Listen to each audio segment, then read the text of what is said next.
If you're new here, don't forget to subscribe and hit the like button. Your support inspires me to keep sharing powerful life stories with you. The night air was cool, carrying a soft hush across the neighborhood as Emma eased her car door shut. She pressed her palm against the metal for a moment, making sure it didn't slam too loudly and risk waking her sleeping neighbors. A faint breeze brushed against her cheek, lifting a few strands of hair, and she let out a breath she didn't realize she'd been holding. She had just returned from a birthday party, an event that, on the surface, should have been filled with warmth, laughter, and light. The house had been decorated with balloons that bobbed cheerfully in the air, children had run about in playful chaos, and conversations had overlapped with music that spilled from the speakers. Everywhere she looked, people had been smiling, leaning into one another's jokes, and sharing easy joy. But Emma hadn't felt any of it.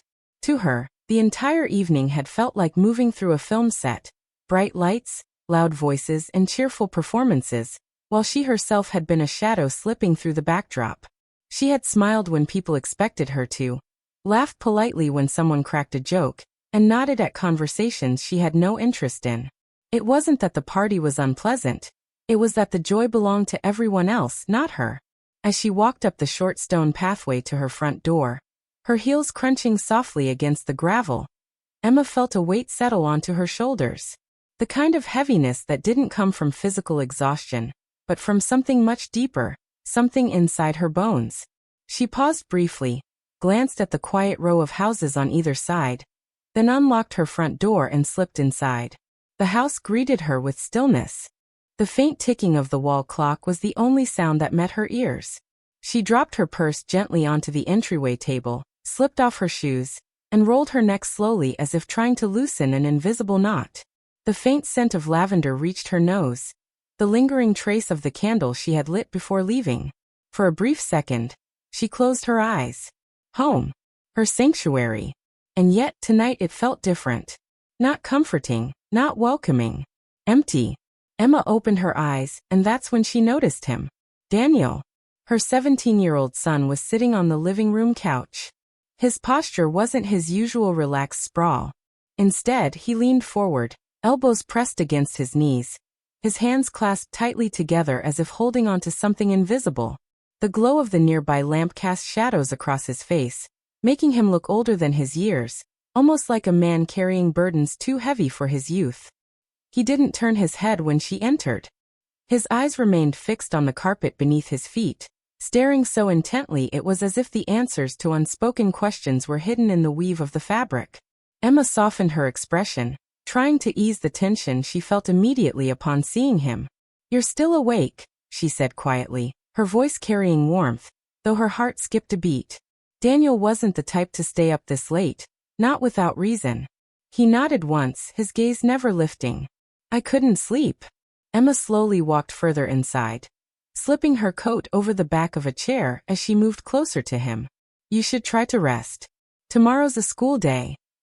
Daniel's shoulders rose and fell with a quiet sigh, but he didn't respond, didn't move. Something about the stillness of his body unsettled her.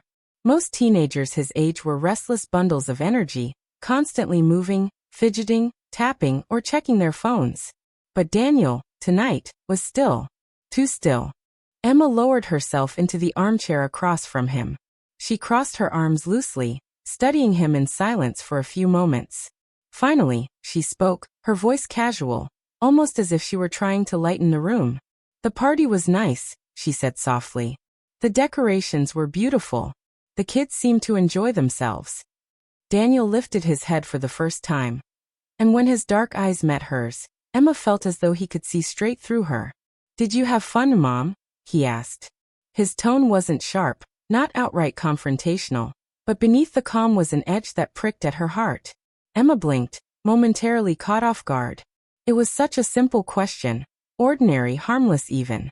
And yet it landed like a weight inside her chest.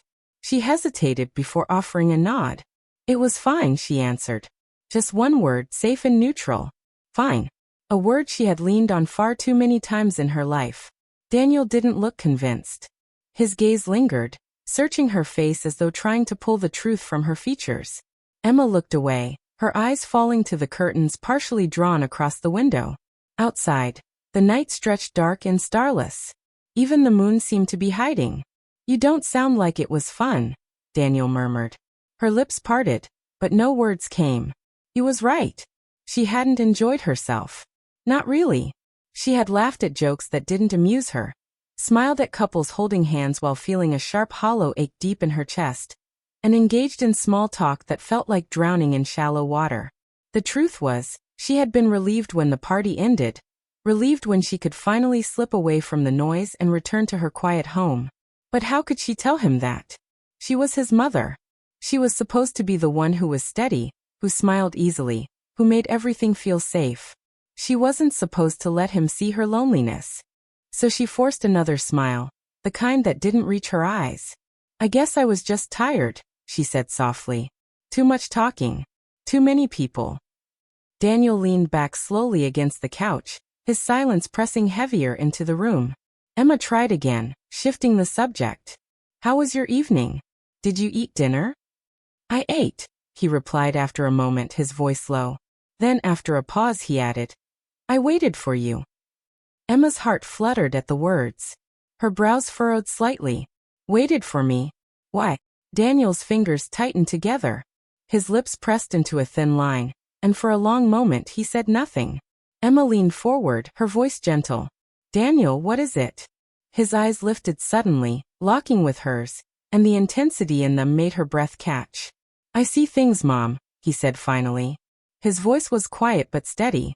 Things you don't say out loud. Things you think you hide. Emma froze. Her pulse quickened, though she kept her face composed. What do you mean? She asked carefully.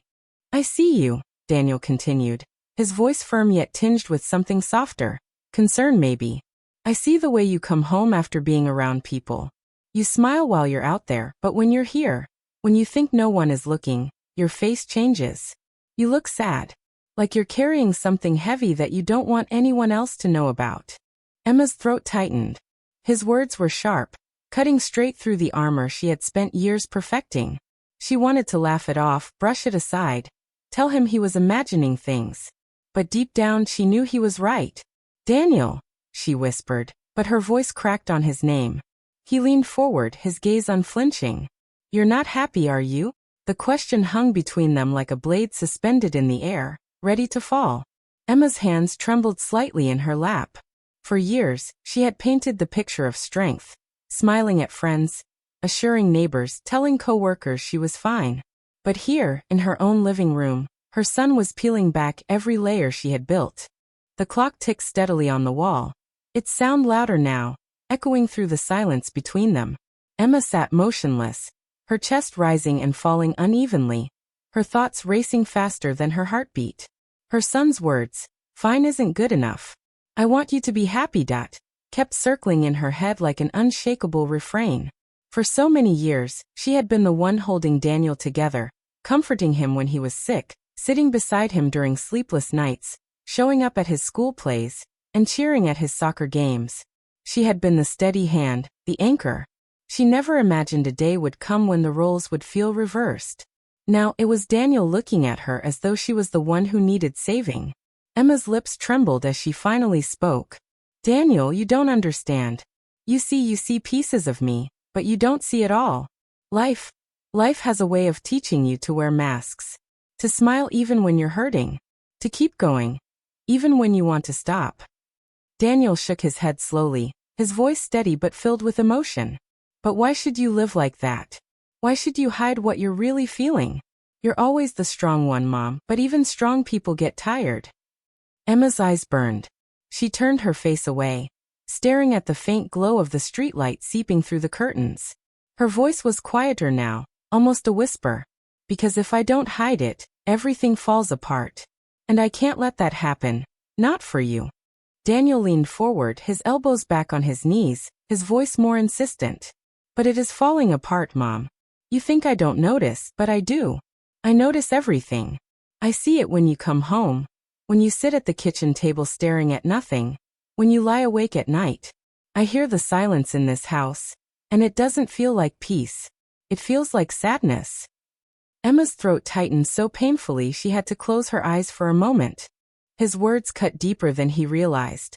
Not because they were harsh, but because they were true. Her hands shook slightly as she clasped them together.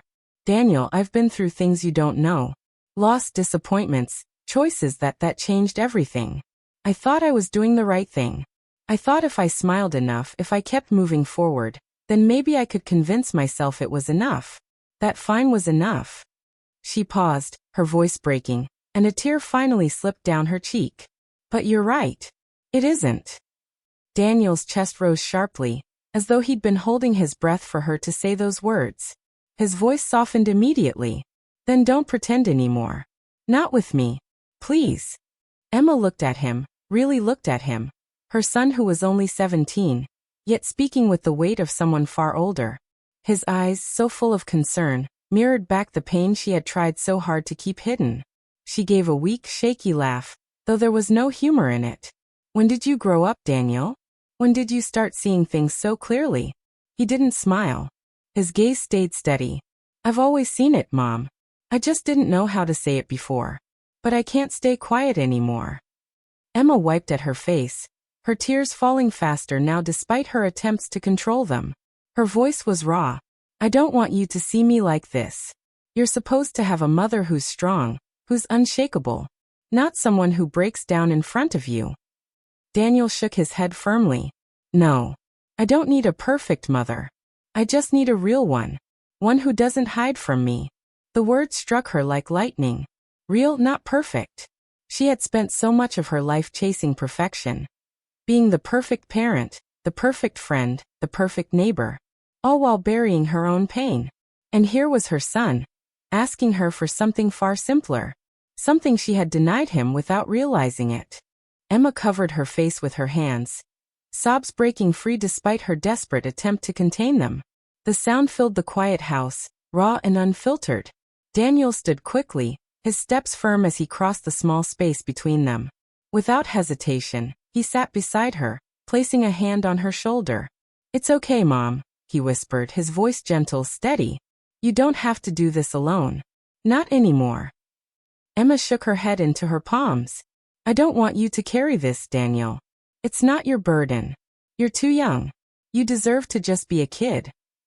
But he squeezed her shoulder, his words cutting through. I'm your son. I can't just look away. If I see you hurting, I can't pretend I don't. Her sobs quieted, though her body still trembled. Slowly, she lowered her hands, revealing a face streaked with tears but also, finally, unguarded. No mask, no forced smile. Just Emma. Daniel looked at her with a mixture of sadness and love. He didn't flinch, didn't pull away. Instead, he leaned in slightly. You don't need to be perfect for me, Mom. Just let me in. That's all I want. Emma swallowed hard, her chest tight, but for the first time in years, she felt a crack in the armor she had built so carefully. And through that crack, something unexpected seeped in: hope.